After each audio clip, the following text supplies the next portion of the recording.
Laura from PoliticsJoe went to Lancaster University to interview students that vote reform. Let's hear from them.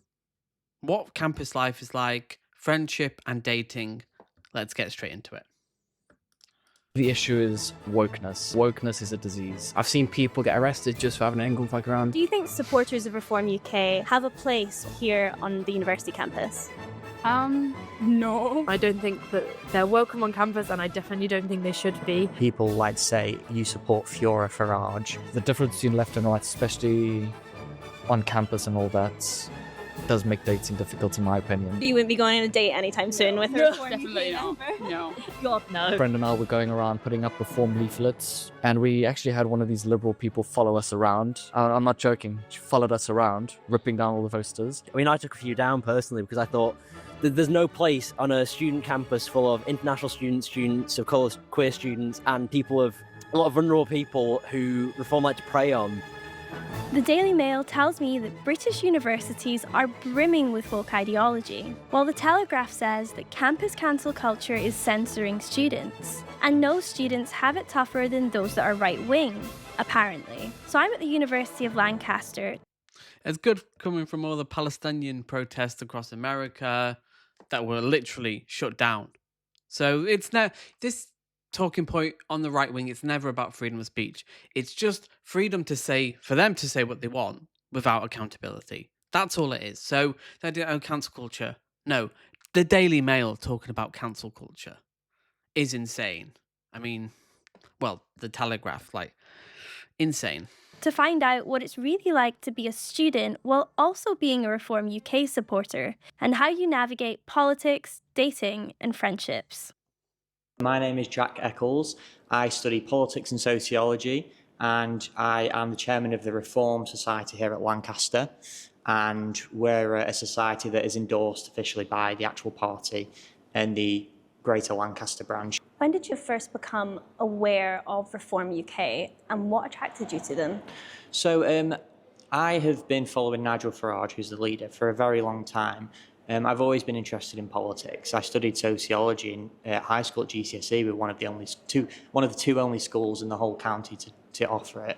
And I've sort of followed. That's insane to me. Just how anti-intellectual reform is. To study sociology, the study of societies, the kind of broader structures that kind of influence people's behavior, epidemiology, structures of capitalism, systems, and then vote reform. He must not have been kind of engaging with it seriously, or maybe he just rejected it because he saw it as woke. That's fascinating to me, for him to study both politics and sociology and end up voting reform.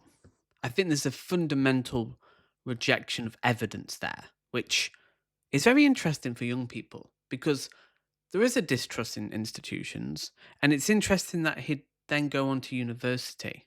That's very interesting. Nigel Farage, since his days as a member of the European Parliament, and the whole Brexit, and further than that. And I've always been a fan of him, and I felt like I was aware of reform under Richard Tice as the leader. And don't get me wrong, Richard Tice is great, but Nigel Farage has a certain charismatic pull to people, and I think that in order for reform to take off like it has done, there needed to be someone like Nigel Farage who could kind of ignite it all. And yeah, I originally was a Conservative supporter as well. I actually ran for a Conservative councillor a few years back, and I was never really 100% in with them, but with reform I'm a lot more sort of dedicated to the cause, I would say. So what are the sort of specific policies that attract you towards Reform UK? Yeah, so I would say quite a few. One in particular being immigration, with Reform's policy to integrate a sort of Australian point-style system where people who come to the UK have work visas, because it is. I'm all for people coming to the country. I think it's amazing that people come from all backgrounds. People that come to the UK do have work visas. All different countries, and they come and they can work, but there is also a lot that don't work. So it's filtering the one. Evidence for that? I mean, I mean, I wish they would push back a little bit. Like, what is your evidence for that? That they just, because you can't just come over here and not work. I mean, yeah, you've got people in hotels who are forced to wait for their asylum process to be, you know, go through on 30 quid a week, but they would want to work. They do want to work. The majority who come over here come here to work. They're not coming here to game the system. And this is interesting. He studied sociology because he should be able to analyze this. And if he's analyzed politics, he should know that, like, yeah, politicians like to lie about immigration on the left as well. I mean, Labour up to it. It's not necessarily a left or right thing. Both sides like to lie and overpromise. And it's interesting that, why do they think Farage can do it when Brexit has been a disaster? The majority want to actually go back into the EU. I mean, if we were to have a referendum tomorrow, I think it would be rejoin pretty much. Why do people trust Farage? Is it just because he's charismatic? I honestly think it is. Which is, when you think about it for more than 7 seconds, that's insane. Because although I think there is a lot of distrust, actually, I think a lot of people in reform ranks know he's playing a game, know he's a bit of a snake. But do they know fully? No, because they will actually vote for him. They'll toe the line and they will vote reform, even though they know Farage is a snake. Ones who do work, allowing them to come in and not allowing the ones that don't work to come in. And in terms of other policies, I would say I really like some of his policies regarding universities and the NHS. Specifically, one I really like is that, so in terms of NHS workers, if you want to work for the NHS, go through university to get there, they would get rid of the student loan for that. And I think that would be great because it would massively bolster sort of NHS employment numbers. And it's more of a new way to look at it rather than just dumping tens of billions of pounds into it like the Labour and Tories have been doing for a long time. What do you know about Okay, that is a good idea, but are they going to do it? Would they actually do it? And where are you going to cost that? Because why just the NHS? I mean, the NHS is important, but it does take time. And doctors, like, there's a reason why certain people train to be doctors. If it's free for nurse, I mean, is it going to be free for doctors? Because if it was, that would be great. But I assume maybe they wouldn't go that far. And yeah, why not other like engineering? Why not other important, facets of the university education? Why just nurses? But again, they say a lot. That's the reform promise a lot. And that's the real thing now. They can say what they want. They can say, oh, we're going to put the tax threshold at £20,000. How much is that going to cost? They're going to do all these things. But what can they actually deliver? Because I promise you, 14 years of Tories, if they could have reduced immigration, they would have done it. Because that's all they had to do to stay in power. Like that one thing they had to do. They were unable to do it. It actually went up since Brexit. So reform aren't going to do it. They won't be able to do it in any meaningful way because of complicated reasons. Immigration is very complicated, believe it or not. I don't think they would meaningful change it. But what do people say then when they can't and they don't have these policies are just like, oh, no, we can't do that. What then? Reform UK?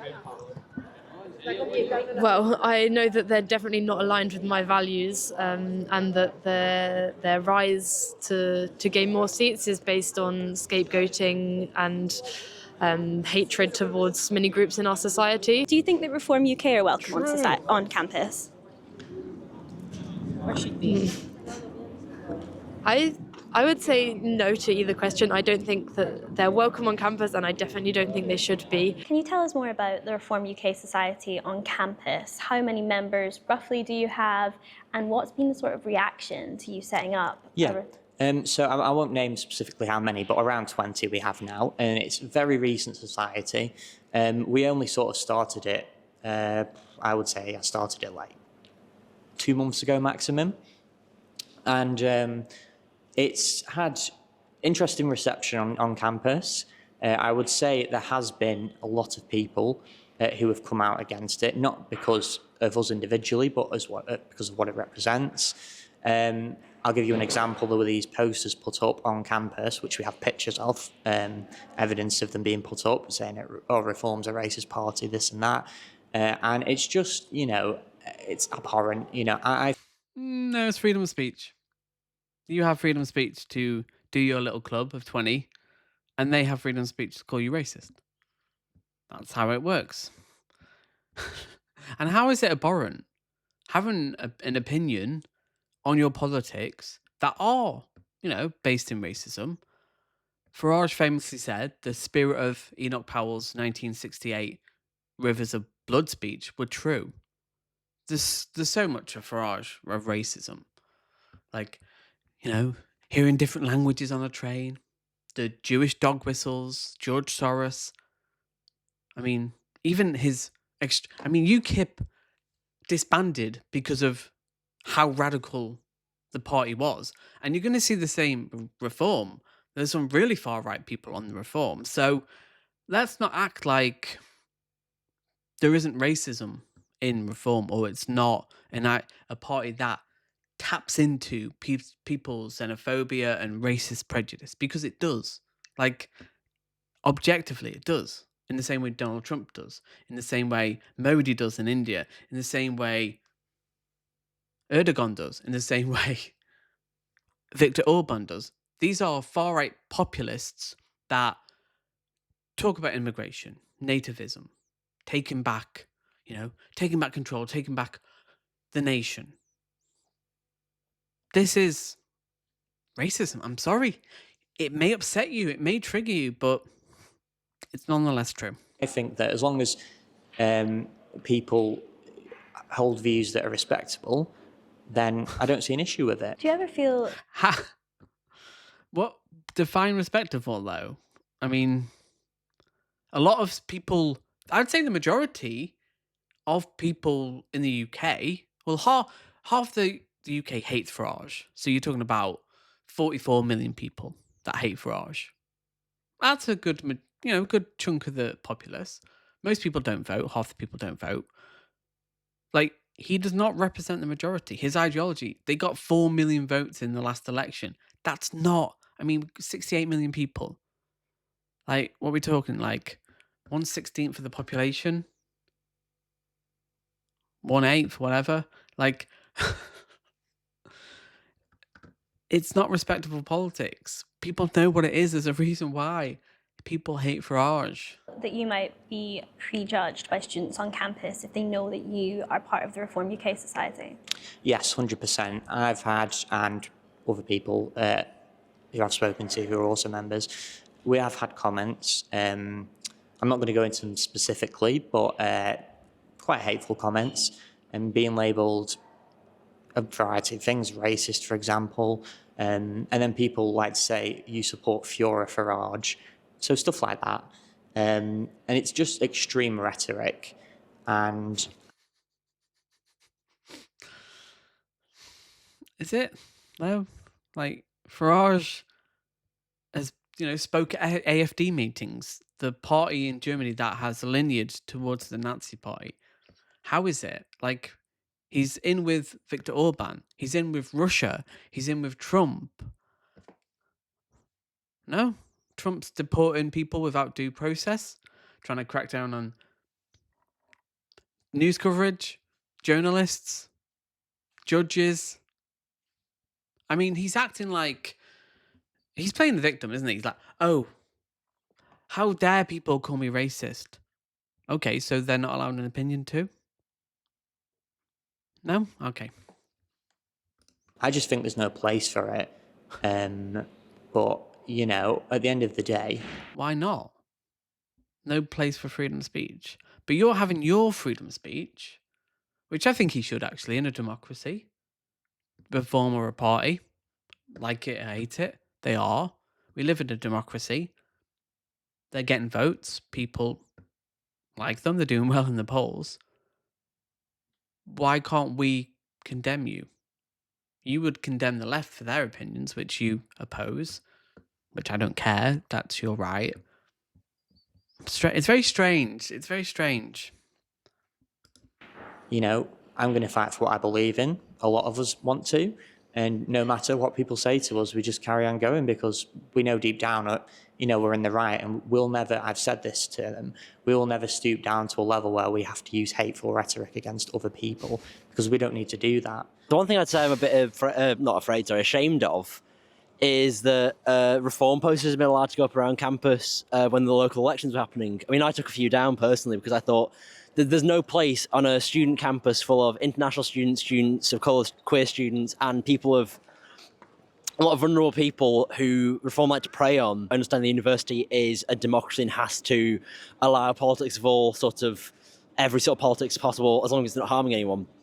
However, I think if it's allowed, I think it should be policed heavily, considering the dangerous nature of reform. I mean, it's been seen in the news recently, reform is very anti-DEI, as they claim, very anti-everything sort of liberal democracy, as they would like to probably claim.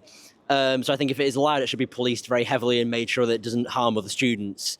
Again, personally, I don't think it should be allowed, but it's up to the university to decide. And I think if the university does allow it, it should be heavily regulated to stop it coming out of control and becoming much more extremist in their views. I don't think regulating it helps. I mean, I understand there is harm, very easily demonstrable harm that ideologies like reform, represent. There is, like, they oppose trans rights, but I think you've got to fight the argument. You've got to go, right, let's have a debate and debate the freedom to, academic freedom, freedom of speech, freedom to oppose your side, reform. Have a debate, an open debate about these ideas, like the benefits of immigration, the benefits of the NHS, the benefits of democracy and having a fair say, not just being shut down by people on the right because they don't like hurty words like racist. Nothing wrong with being left-leaning, but me, the issue is wokeness. For me, I think wokeness, and I'm going to be very blunt here, I think wokeness is a disease because... Oh, I've never heard that one before. Who did you get that from? Elon Musk? Andrew Tate, maybe? Who else? It's an ideology, and it's just a state where there's no logic, there's no sensibility, there's no common sense. What? Common sense, what? But you're in university, it's not about common sense, it's about evidence. Trans rights, evidence. Validity of trans people recognized by most medical institutions in the West. I mean,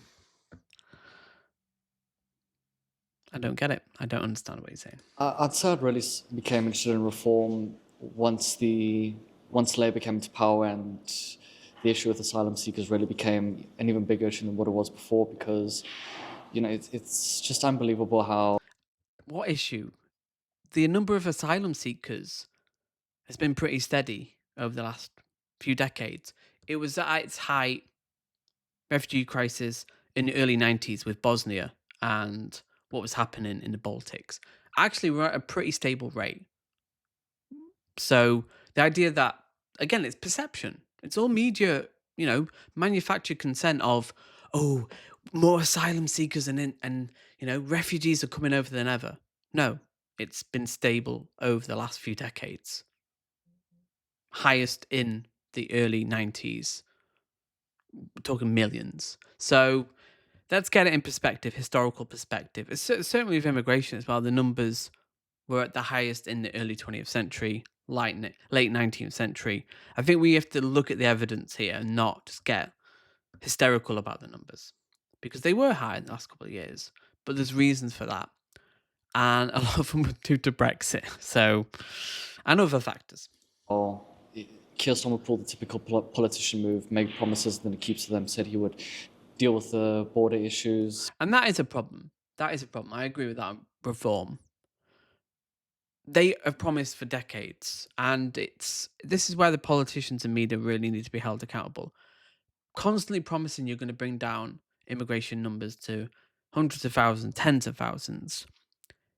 it's not realistic. We need these people. And just like the idea that you can just say like, no, it's like, even though Labour is a resource that we benefit from, we all benefit from, whether you like it or not, if you're a reform, you benefit NHS workers, agriculture, hospitality, many industries that heavily reliant on it. 1/5 of the workforce. Take that out and your economy's gone like that overnight. These are, you know, you can't just. There is a natural movement here, and there's a reason why 14 years they weren't able to like really reduce the numbers, and it's because it's like it's actually good for the economy. It's actually a net benefit. Like that's why they always go about cultural arguments because they can't give the economic argument, and it's a problem because the politicians have got a lot of chance for promising so much. And Keir Starmer's going to do exactly the same. I'm going to bring down numbers. He's not going to do it. And then you get reform in. And then Farage gets in. He's unable to reduce the numbers. And where then? I mean, that's the genuine question. Where then?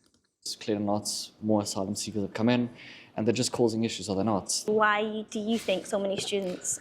Are they? No more than anyone else. Again, crime is correlated to poverty. They don't understand that. But somehow they're causing more issues. There's no data on this. And if there is, it's because they come from poor countries or they've come from war-torn Eritrea, Somalia. Okay. Should we not take in our fair share of refugees? I think we should. I think we've got a responsibility. And also we've got a responsibility to make sure that everybody has a good life in the UK. But again, it always comes back to inequality, poverty. They don't want to talk about that. Reform never talk about this stuff. They never talk about like actually raising the living standards of the working class. All of the working class. They never talk about it. Never. Lean towards the left? So that is a great question and something that I've been thinking of a lot. But I think it's just because the overall culture, especially as the left, is way more sort of, I guess, lenient and they're way more sort of preferred towards like LGBTQ people or perhaps, very small minorities of people that the left may feel, more comfortable with going to left political views. I think with the right, they might seem very harsh, like they don't want them there, like maybe like they don't have a place there, like they're just not welcome into this country, which in all fairness, they are welcome, of course, and I think the image of the far right kind of scares them into going to the left. I've seen this country start to change in ways that I didn't want it to. And even as you mentioned, Gregory, like... I'm sorry, how old is this guy? He's like 19, 20. I don't want to be mean to these people because they're young people. Like, even if they were leftists, I'd probably be condemning them because young leftists are as stupid as young people on the right. They just are. I mean, they're young, they're ill-informed. But he's like 18, 20. And he's saying the country's changed. What, since like 2007? The country's changed? I mean, not as much as he would think. Like, Polish people were coming in the early 2000s, 2010s. Like, he has heard that talking point. Like, he's heard that on Lotus Eaters or some far-right YouTube. And this is the problem, because a lot of these guys... this is what they're exposed to on YouTube. This is like, and to an extent, you do sympathize with it. I do. I certainly do understand. If you're like, to them, they're being like force-fed all this woke stuff, like in universities, like what respect pronouns, content warnings for like films and literature, and we're going to talk about certain issues, and we want to create a safe space. And I understand when you're young, you want to rebel against the norm. Like, what's norm? Like, if you're being like told to like respect trans validity, like there is for a lot of young men that kind of tendency to like rebel against like what you're being told by an authority figure. And that's where the left really, I would argue, failed, because we should argue this in common sense, and by kind of institutionalizing a lot of this stuff in the university, I think for a lot of people it has backfired. And I agree with most of the stuff. Like, I think it has good intentions, but I think we're in a phase where there's a backlash towards woke, and I think it will balance itself out. But these new, these new transes that have come in since 2015, these are cultural debates that are not easy. There's no just easy answer to go, right, how do we discuss this? Because they're so complex and you've got so many different factors. You got, we're in a globalized world. It's really complicated. And, you know, people make mistakes on the left with their rhetoric. And I can understand if I was in university today, obviously I would be left wing. I would, because the evidence is there. But I can understand why people would probably be like, and I think they're wrong, because I think a childish rebellion isn't good, but it is what young people do. But that's where we are. As a young person, I wouldn't want to grow up, if I was like, only very small, I wouldn't want to grow up in this country. Why is that? As you mentioned, the grooming gangs, politics, more migrants coming into the country. He's literally bought the Kool-Aid, which is really sad. Like, grooming gangs, the white majority, like, they don't talk about that. They say 95%, just complete fabrication. So he's a victim of propaganda. He's a victim of right-wing propaganda. Carl Benjamin, Lotus Eaters, Paul Joseph Watson. He's watched this stuff and he's gone, yeah. He's not investigated this stuff. And it's sad because that's the university. Obviously, it's kind of strange that they're in university. Like, why would if I was a reform vote, I would never go to university. Why would you go? You'd just be apparently being indoctrinated. But it's interesting they have, and I kind of respect that they are, even though they're probably not going to be made that welcome. They're going to be stuff that they're going to be taught stuff they're just going to not believe in a way. Like, they're going to be like, they're going to be given academic textbooks and studies, and they're going to be like, oh no, this is like Jewish or whatever. It's an insane world, isn't it? When you think about like just how insane the situation is. Like, and I don't begrudge this guy. He's, I think he'll grow out of it. I don't begrudge. He's like, even this guy, like the other guy from before, like, these aren't bad people at all. They're young people. Like, they're going to grow out of this. I honestly think they're going to grow out of it. They'll figure out their place in the world, and,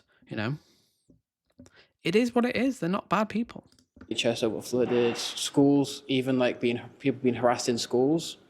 It's just not a nice place. And I think it's come down to a lot of wrong choices in politics. So I know in some universities. I don't know. It's interesting because for me, a lot of the big issues the UK faces today are like inequality, austerity, just capitalism, privatization, the cost of housing, just cost of education, lack of jobs, lack of hope for the future, no vision in politics, all culture war, no substance on economics and policy that will make people's lives better. Like, politics isn't about improving people's lives. It's about just like, well, I mean, what's Storm we're talking about?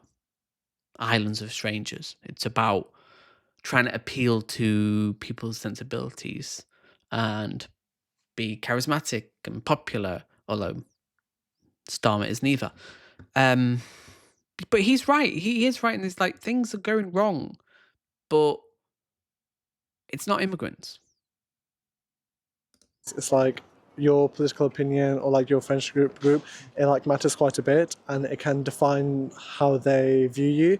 But here, it's like I feel like we can express, like we can just talk about everything quite clearly, and we won't be judged. Do you think that students who do support parties like Reform UK, do you think they're welcome on campus as well? Yeah, of course. I feel like we live in a society where it's like free will, freedom of speech. So if you do want to convey a particular opinion, as long as it's not like rash or like violent, it's okay. And I think that we should be welcome on campus. A few weeks ago I was on Hinge, and obviously you Good. go through it and you can see your political views. I don't think I can name one time I saw a single woman that said conservative. Everyone is either liberal or they put nothing. Well, it's moderate. Moderate is fine, but it's always liberal. And immediately I'm going to say no to that, because with my views, it's just not going to work, especially when you see the liberal woman over here. I mean, just being a man, they're going to look at you and think you're racist or whatever, because that's just the assumptions they make. Based on what? Huh? Oh, I love women. That's why women are the best. They are superior. I'm sorry. You may not like it, men, but women do more labor. They're just nicer. They're funner to be around. They're more open. They aren't as fragile. Some women are. Not all women. Some women are fucking horrible as men. But overall, they've got good politics. They're going left, and men are going the wrong way. Come back, men. Come on. Don't be so fragile. You know, learn from the women. Learn from the women in your life. I think, yes, it does make dating very difficult, especially at a university in the north like Lancaster. Because they see a right wing man, they're just going to assume, oh, if I date him, he's going to want me to stay in the kitchen, all that, or he's going to be racist, blah, blah, blah, blah, blah, blah. But that's the thing, is you get a lot of people here can't see the difference between politics and the person. They think a person's political views are them. Yeah, that's just it. And also with the way... I think it is, personally, because for me, my values and politics are a key component of me. And I really can't separate the person from the politics. If you vote reform, and you could vote reform for different reasons, a protest vote, complex reasons. Not all reform voters are racist. There is a reaction against the establishment. I think maybe they're xenophobic. Maybe there are like little things there. And there are obviously clearly racist voters who vote reform. But I think, like, can you separate the person from the politics? Like, some people got, like, I don't understand that when you will see a couple that the woman's quite liberal, left leaning, and then the guy's just right wing. Like, what do you talk about? What values do you share? I don't understand that personally. Like, comment below, like, are you with someone who politically is opposite to you? Like, do you not talk about politics? And if not, like, what do you talk about? I mean, what else is there to talk about, The culture works. A lot of men, I mean, I can speak for myself, but a lot of men will probably just be afraid to go to talk to women, because these days Betas, you can just say hello beta to a males. woman and they can blow it out of proportion. They can do many things. I think I like this guy. He's been captured by. See, I like hearing young people because, I can't be mad at them. I can't be angry at them. I can be angry at like demagogues on the right, like Nigel Farage, like YouTubers who should know better. But like, you can't be mad at a young person. I don't think you can even be mad at like your average reform voter, because I think they're a victim of like misinformation, disinformation, propaganda, a failed, the left have failed them in many ways. And yeah, I'm not mad at these people. I want to listen to them. I want to understand, because I don't think you can appeal to this guy. I can't appeal to him and go, yeah, women are fine, immigrants are fine. Look at the studies. Look at this. Talk to them. He's not going to be open to that. And that's sad, but that's where we are. the difference between left and right, especially on campus and all that, does make dating difficult, in my opinion. I understand freedom of speech, but I don't want to interact with anyone I think is a racist. Reform UK's like as a society, as like a uni society, I don't think they should be like banned, but I think that it's perfectly justified for the rest of us to maybe socially isolate them a little bit. So you wouldn't be going on a date anytime soon with her? Definitely not. No. God, no. They just assume, like what Gregory said, especially on Hinge profiles, you've got your political views, you put like conservative, you put like reform, and anything far right, they look at you differently to like a normal other person. And that does make it a bit difficult, especially because, women are very sort of like, if one thing's wrong, if they have like one red flag, then women won't date them, which is, all good. I'm not saying I'm a Yeah, but that's their right, though. Surely, like, we live in a liberal Western democracy where we are very progressive. Like, just think of all the the progressions we've made with gay rights, women, black rights. amazing. In the last 50 years, even the last 100 years, just we're going in the right direction. But reform and right-wing demagogues, people, they just want to spoil it. They just want to blame everything on trans people and immigrants. And it's like, no, we could be going forward. We don't have to do these culture wars. We can do better. We can tax wealth. We can work together. Men and women can work together. And you can have good values. You don't have to just scapegoat women for all your problems and you scapegoat immigrants for all the problems. No, it's capitalism. It's inequality. It's the wealthy people. It's the billionaires. It's the plutocrats. It's the kleptocrats. It's the robber barons. It's the people at the top, not the people at the bottom. But they've seen, again, you can tell what they watch. You can just, what they're saying is just so NPC that it's like you can almost predict exactly what they're going to say. A hardcore womanizer or a traditional guy where a man should work and a woman should be in the kitchen. That's not what I'm thinking. Women should work. They can have successful careers. But I think the reason reform are appealing to young men is because they are including them, whereas the Conservative Party towards their latter years and Labour now are not really doing anything to help young men. And I'm going to add in Christianity as well, because we can see during Lent term, Keir Starmer makes a whole thing about how Muslims are helping the country and how Eid is tough for them. Does he say anything about Lent for the Christians? No.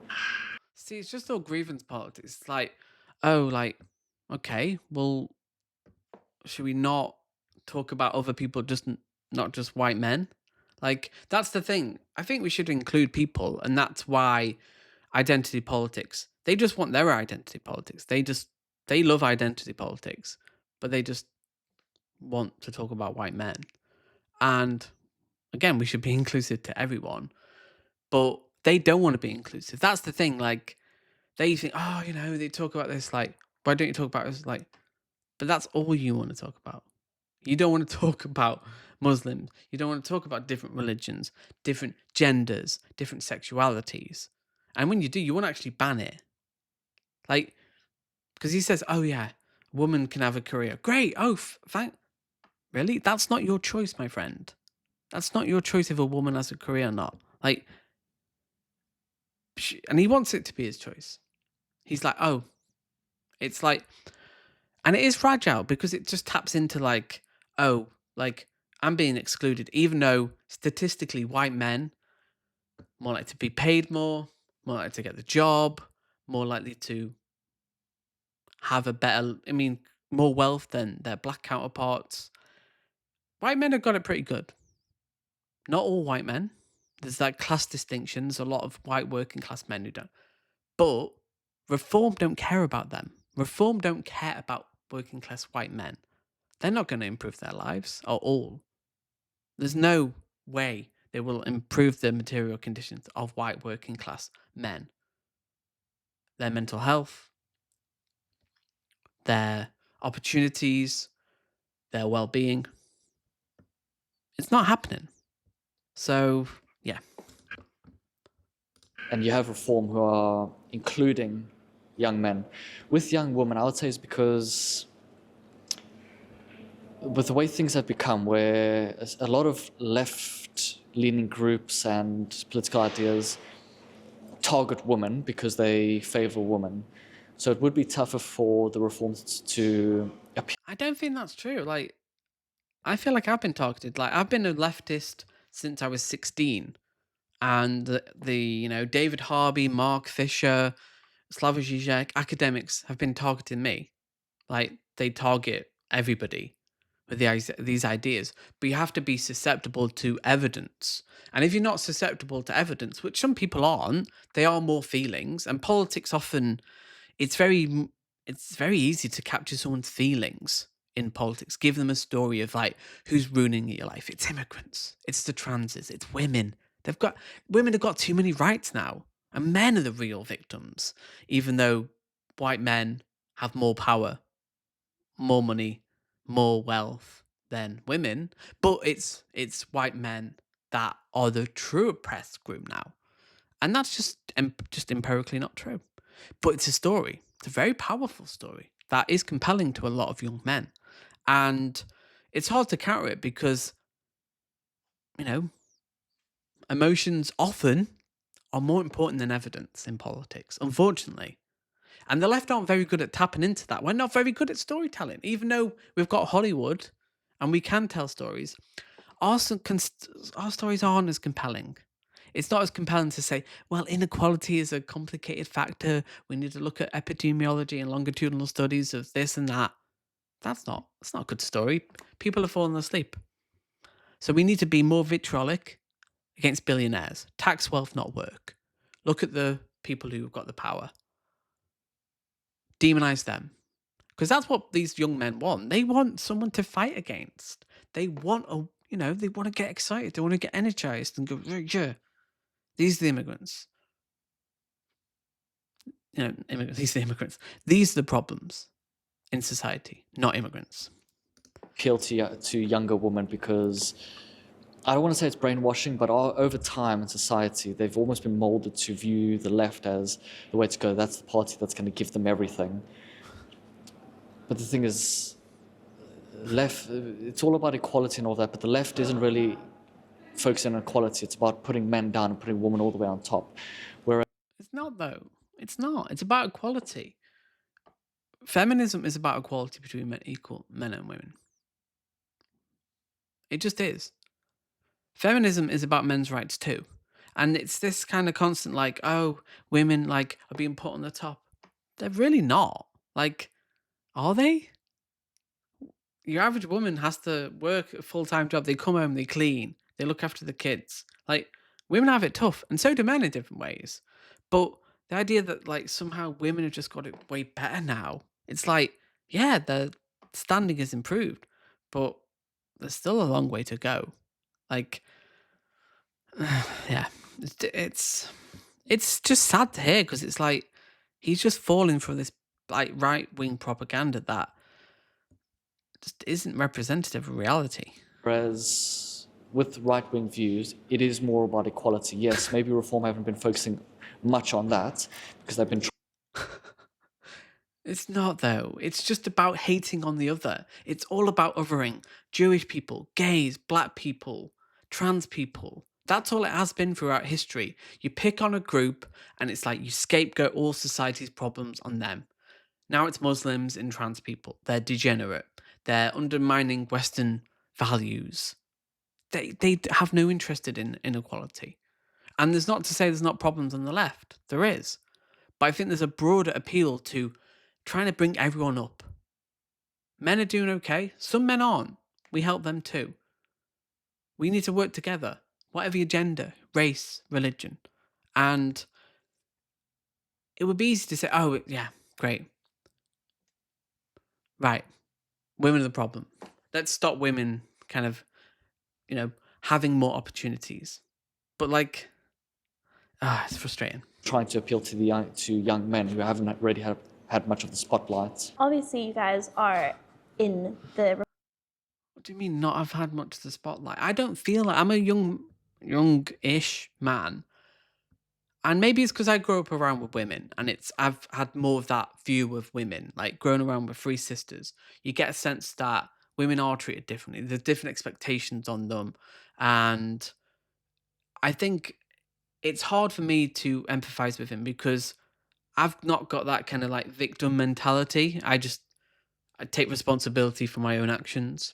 And if you're being told you're a victim, like, oh, feminism is the reason why he's at university and may do well or not. Maybe you won't be able to get a job. But that's not feminism's problem. That's capitalism.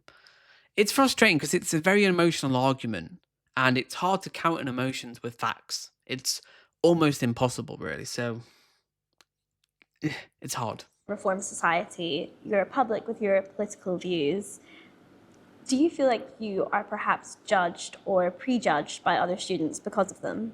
Oh, that is surprisingly obvious, you are judged. People, whenever you mention like British culture, British nationality, anything to do with, I guess this country or, perhaps trying to preserve what is this country, people attack that. They don't really want to see, I guess, somebody, you know, like waving England flags around. I've seen people get arrested just for having an England flag around when in the past, you know, considering the Palestine sort of debacle. I just don't believe that's true. Like, who's been arrested for an England flag? It's just, again, he's got these talking points. Like, oh, it's yeah, it's frustrating because it is just that victim mentality that they project onto the left, and it's just an emotional bias. You know, they've been waving their flags, and so I do feel like it's just really hard to, like, I guess, show that you are, you know, towards like reforming towards that, you know, especially as you just get shut down everywhere you go. Have you had But yeah, because you don't represent the British values. You don't, like, again, preserving Britishness and British values. What does that mean? Well, what it means to be British is always changing. It's not stagnant. It's not this inert thing like that. There was a point in 1954 that we were the most British, or in 1918. Like, it's a ever changing thing. And we're a very homogenized society. That's the thing. People like to think, oh, now we're more diverse than we've ever been. We're really not. In the last, since 1950 and to 2010, we lost 200 languages at least. And the amount of dialects and specific cultures. Like, if you went back to like France in 1500 or 1600, 1700, in Breton compared to Nice or somewhere in the south, you'd live in a different reality. Your cultural ties and language, dialects would be so completely different. And we've lost more diversity in the past. Now we're more and this is because of capitalism, that's kind of homogenized thing. But the idea that somehow we're more diverse, in ways we are. Europe is diverse. It's a diverse continent. Compare France, Germany, and the UK. Very different culturally. And we still have our cultural identifiers. With British, we're very reserved. We're very, polite. We're unable to talk about our past history. That's the most British thing you can be, is not to be able to reconcile with your genocidal colonial past. That's what it means to be British. comments made towards you by other students? Personally, yes. Some students, obviously, when you do tell them, especially those, as I mentioned, in like sort of like the minorities, the sort of the area where they are very leftist, they don't seem to want to, I guess, understand other people. They have their own political views. That is okay, but It's so ironic when they've become the kind of the minority now. They don't understand what it's like to be a minority when they're trying to disenfranchise other minorities. They don't have that self-awareness of like, actually, yeah, you don't represent our values. You don't. Like, British people don't like reform. They are actually really progressive. They're open to otherness. They, embrace difference. We're actually an amazing country in that way, and it makes me proud to be British in a way, because we will challenge injustice. We are democratic. We like freedom of speech. We like a good laugh. We'll laugh at ourselves. We're self-deprecating. That's what it means to be British to me. Intellectuals. We have some of the best philosophers, some of the best creative artists, filmmakers, musicians, our cultural, Shakespeare. We do, so much to give culturally, but they never celebrate any of this. They don't talk about history, science. Often they're against the science. They're quite anti-empiricist. So they're not proud of the country. It's just this very cartoon view of the British flag. That's it. For them, that's patriotism. I have a flag around my neck. What does that even mean? It's again, it's frustrating because, I don't think he's a bad guy at all. He seems like a polite guy. They actually seem all right guys. I think, you could probably have a normal conversation with him and be like, all right, okay, so let's talk about this stuff and have a conversation. Again, I think they've just been a victim. I actually do see these guys as victims of YouTube and social media, in a way. This country is built upon different views and people understanding each other. And so it is very hard for me to get my views across without them maybe tearing it down, or maybe, telling me off, or saying that it's a bad thing to support reform. I haven't seen a huge amount. But again, we don't have to tolerate your views. We can listen to you. We are allowed to tear it down because it's very easy to tear down. But yeah, I think he should have an opinion. I believe in freedom of speech for everyone. But again, that means everyone, not just you. Amount of reform supporters, but I'd say that they probably wouldn't be so welcome. From other students? From other students, yeah. Well, it depends what they're saying, how aggressively they're promoting their view. But I wouldn't say there'd be like a huge backlash, but I don't think there would be a huge support. Like I said, people really struggle in this day and age, like I feel like young people, separate politics and friendships. I feel like it's become so sort of intertwined. And in terms of dating, I don't live very far, I have a car, so I just date people from Blackpool. I don't even really care about dating people from this university. Nothing to do with them. It's just, I come here, do my work and stuff, and then I have my home life in Blackpool, which isn't too far, so...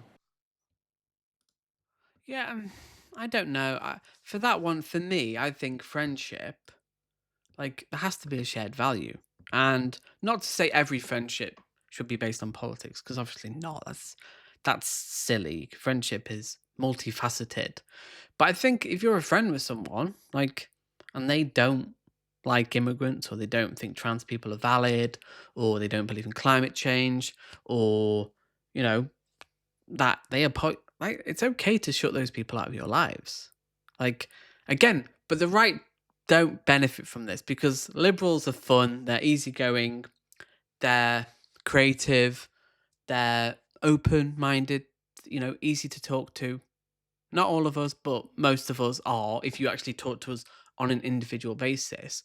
And why would you cut someone from the left? It's very easy to just cut a racist, like your racist uncle. Yeah, it's someone who supports reform, who is obsessed with trans people. All they think about is how trans is or coming for their kids. It's very easy to cut someone like that out of your life, or someone who's obsessed with race. Race, just hates brown people and just thinks that immigrants are the biggest problem. If you just got rid of immigrants in the UK, life would be golden.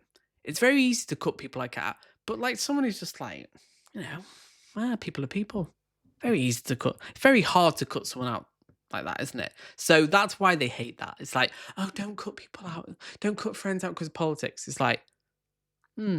yes. Who does that benefit? Who does that convenient benefit? Well, it's the right. So, quite a long video. If you made it to the end, well done. If you did, hit the like button. Watch this video here. And I'll see you next time.